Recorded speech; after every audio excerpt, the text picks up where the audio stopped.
perkenalkan nama saya Janung Gilalti Tunai, Prodi Pendidikan Penyuluh Agama. Saya akan menjelaskan materi yang saya dapat dari mata kuliah inklusif yang berjudul tentang pengertian aturan inklusif. Aturan inklusif merujuk pada kebijakan atau pedoman direncanakan untuk memastikan bahwa setiap individu tanpa memandang latar belakang, kemampuan, jenis kelamin, ras, agama, atau kondisi lainnya diperlakukan secara setara dan dapat berpartisipasi dalam suatu kegiatan atau lingkungan dengan adil. Aturan ini bertujuan untuk menciptakan keberagaman yang dihargai, meningkatkan rasa menghormati, dan menghapus diskriminasi.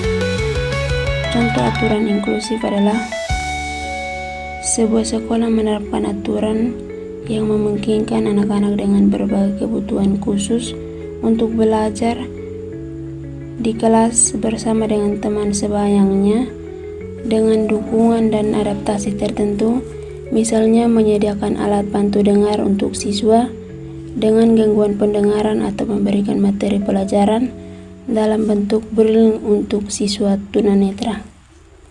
Aturan-aturan ini menciptakan lingkungan yang lebih inklusif dan memastikan bahwa setiap orang dapat merasa diterima dan diberi kesempatan yang adil. Bab kedua, asesmen bagi anak berkebutuhan khusus. Asesmen bagi anak berkebutuhan khusus atau ABK merupakan proses penting dalam mengidentifikasikan kebutuhan dan kemampuan anak yang memiliki tantangan khusus dalam belajar, perkembangan, atau kesehatan. Tujuan utama dari asesmen ini adalah untuk memperoleh gambaran yang komprehensif tentang kondisi anak sehingga dapat merancang intervensi yang tepat dan efektif untuk mendukung perkembangan mereka. Pengertian asesmen adalah proses pengumpulan informasi secara sistematif yang berfungsi untuk menilai kemampuan, keterampilan, perilaku, dan kebutuhan individu dalam konteks anak berkebutuhan khusus. Asesmen bagi anak berkebutuhan khusus adalah langkah awal yang penting dalam memahami kebutuhan anak dengan merencanakan program yang sesuai dengan tantangan yang dihadapinya.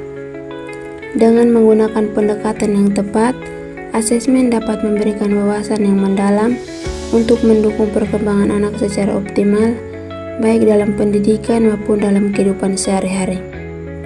Melibatkan berbagai pihak seperti orang tua, pendidikan, dan profesional lainnya akan memastikan bahwa asesmen ini dapat dilakukan secara holistikal dan menyeluruh. Bab ketiga tentang dasar-dasar inklusif biasanya membahas prinsip-prinsip dan konsep-konsep yang mendasar pendekatan inklusif dalam berbagai konteks seperti pendidikan, kebijakan sosial, dan budaya. Beberapa konsep dasar yang sering dibahas dalam bab ini meliputi pengertian inklusif. Inklusif adalah pendekatan yang bertujuan untuk memastikan semua individu tanpa memandang latar belakang, kebutuhan, atau kemampuan dapat berpartisipasi secara penuh dalam masyarakat. Ini mencakup penerima terhadap keberagaman dan penghargaan terhadap perbedaan. Tujuan inklusif untuk menciptakan masyarakat yang lebih adil, harmonis, dan menerima keberagaman. Inklusivitas bertujuan untuk mengurangi marginalisasi kelompok tertentu dan memberi ruang bagi semua individu untuk berkembang. Bab ini biasanya bertujuan untuk memberikan pemahaman yang mendalam tentang kepentingan prinsip-prinsip inklusif dan bagaimana mereka dapat diterapkan dalam berbagai konteks. Bab 4, pendidikan dan kelompok sosial inklusif. Bab ini membahas penerapan prinsip inklusif dalam bidang pendidikan serta bagaimana kelompok sosial dapat didorong untuk menerima keberagaman. Berikut adalah poin-poin utama secara singkat, yaitu pendidikan inklusif. Pendidikan inklusif berfokus pada penyediaan pendidikan yang dapat diakses oleh semua anak, termasuk yang memiliki kebutuhan khusus atau disabilitas. Tujuan utamanya adalah untuk menghindari diskriminasi dan memastikan setiap individu mendapatkan kesempatan belajar yang setara. Peran pendidikan dalam membangun kelompok sosial inklusif. Pendidikan memainkan peran penting dalam membentuk sikap inklusif, mengurangi prasangka, dan meningkatkan pemahaman tentang pentingnya keberagaman dalam masyarakat. Bab ini menekankan pentingnya menciptakan lingkungan pendidikan yang terbuka dan menyambut semua kelompok sosial untuk memastikan integrasi sosial yang harmonis. Bab yang kelima, Pancasila sebagai pembelajaran terhadap kelompok inklusif dan pengaturan kelas yang inklusif. Bab ini membahas bagaimana nilai-nilai Pancasila dapat diterapkan untuk mendukung pendidikan inklusif serta cara mengatur kelas yang mendukung keberagaman.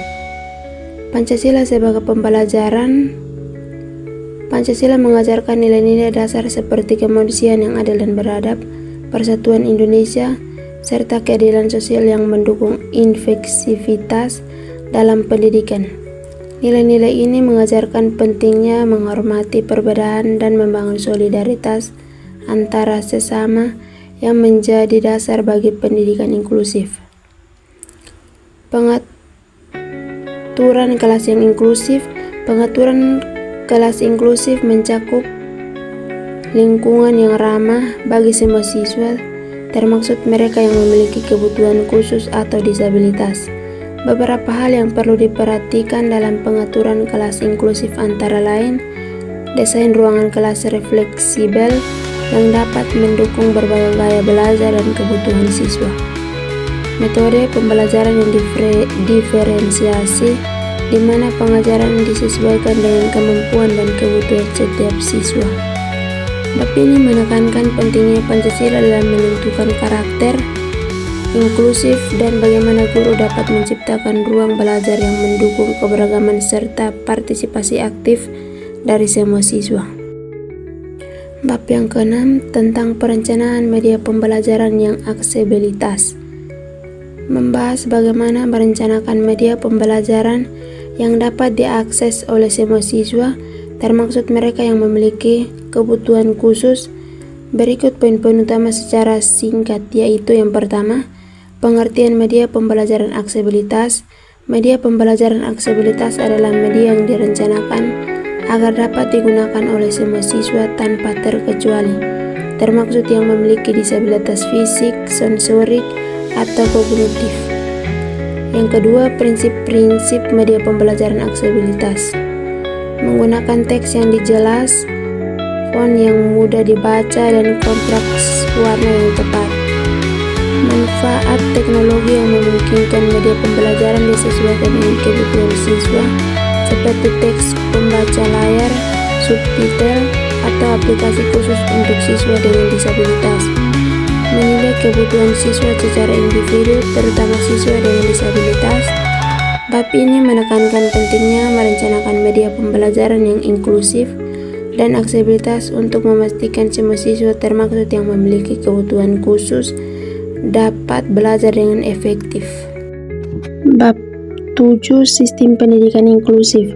Bab ini membahas tentang konsep dan implementasi sistem pendidikan yang menyeluruh dan terbuka bagi semua anak tanpa terkecuali, termasuk mereka yang memiliki kebutuhan khusus atau disabilitas. Berikut pemahaman lebih jelas, yaitu yang pertama, pengertian pendidikan inklusif.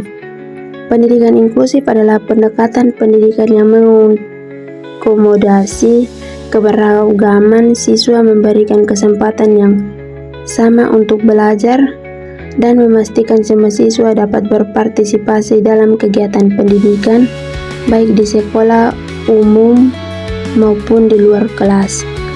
Yang kedua, prinsip-prinsip sistem pendidikan inklusif. Kesetaraan dan non-diskriminasi. Semua siswa tanpa memandang latar belakang, kemampuan, atau kebutuhan khusus memiliki hak yang sama untuk mendapatkan pendidikan berkualitas. Semua siswa diberikan akses yang setara untuk berpartisipasi dalam proses belajar mengajar dan kegiatan sekolah lainnya. Bab ini juga menekankan perlunya perubahan dalam sistem pendidikan agar lebih inklusif dengan menciptakan lingkungan yang mendukung keberagaman dan memberi kesempatan yang setara bagi semua siswa untuk berkembang. Sekian dan terima kasih.